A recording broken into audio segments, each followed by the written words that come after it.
Hello everyone. Good evening, and you're welcome back to my channel on my sixth video. I think it's number 6. I can't really remember well, but what I was interested on doing today was on answering one of the very nice questions. We're being required to find the possible center number and the radius of the intersection between these two neighborhoods. And for us to do that, we must first recall the definitions, because when we answer real analysis questions, we need to write down the definitions first, then we link with what we are given, and this makes answering the questions more easy. So the first thing we need to do, we need to expand these terms here, or recall the definitions, and then try to see how these neighborhoods can be expanded. And so I just expanded all those things here on this page. We know this is just the original definition. We just let epsilon be greater than 0. We know the distance is always greater than 0, so that everything makes sense. And a is just any number belonging to a real number, and epsilon neighborhood of a is just given by this interval. So you will notice that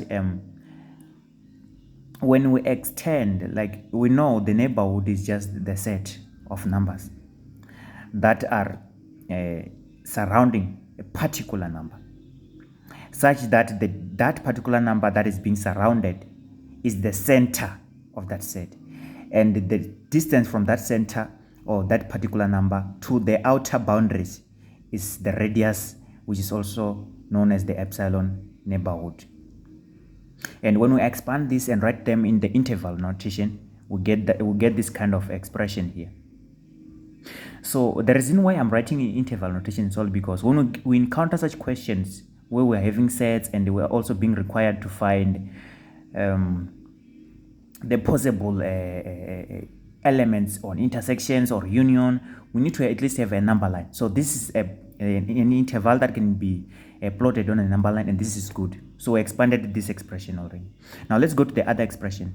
In this case, we notice that our center number is a plus 2. It's not a. So this is easy. We just take a plus 2 and plug it there on that expression, and we can write it in a beautiful way, in such a way that it will be able to be noticeable on the positions at which these intervals would be taking place, and this is nice. So when we plot all those sets or on the number line, we notice that the neighborhood for this one, we notice that the outer element, the lowest element of that neighborhood, is a minus epsilon. So this is the set that we're talking about, and the center number of that very same neighborhood is a, and the upper outer boundary of this neighborhood is a plus epsilon. This is nice. This is the first neighborhood, and the other neighborhood, we notice that the lower boundary of that neighborhood there is just a minus epsilon plus 2 in simplified form.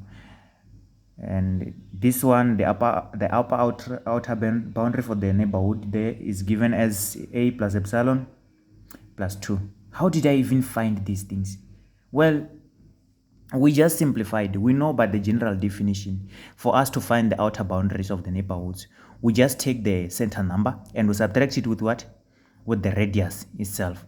So we notice that here a plus 2 is the center number. So we just say a plus 2 minus epsilon, and when we just reorder or use the order of algebraic order and stuff and grouping, then we simplify everything and end up having these nice boundaries. The reason why I placed them in this order, it's all because you will notice that you can agree with me if I say that this boundary here is greater than this boundary, because on this boundary we added 2, and this other one we didn't add anything. So it should make sense why we are plotting them like this. So you'll notice that we have two sets here.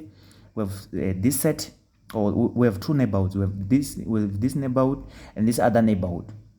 Nice. So when they say intersection, they don't care about any other elements. They care about the elements where those two sets are uniting. They are uniting here.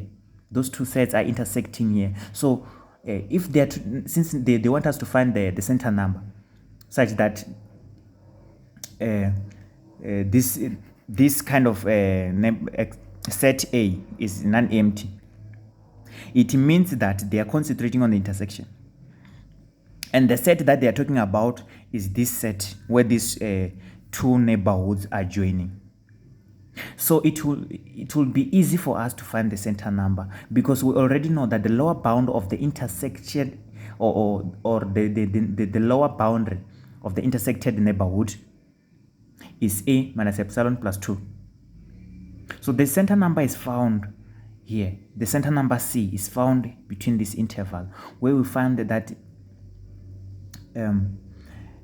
the outer excluded elements is a plus epsilon and also a minus epsilon plus 2.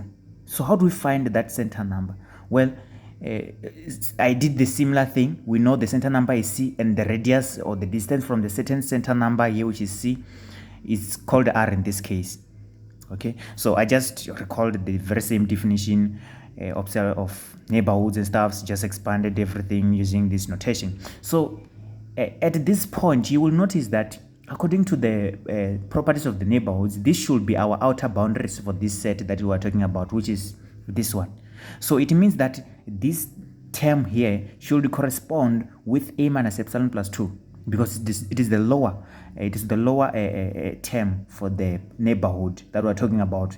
So similar, even for this term here, it should also correspond with the upper boundary for the very same intersected set, which is a plus what? Epsilon. So we just do this, solve everything simultaneously, and I just use the elimination. You can use any method, and I think this is a good place to stop.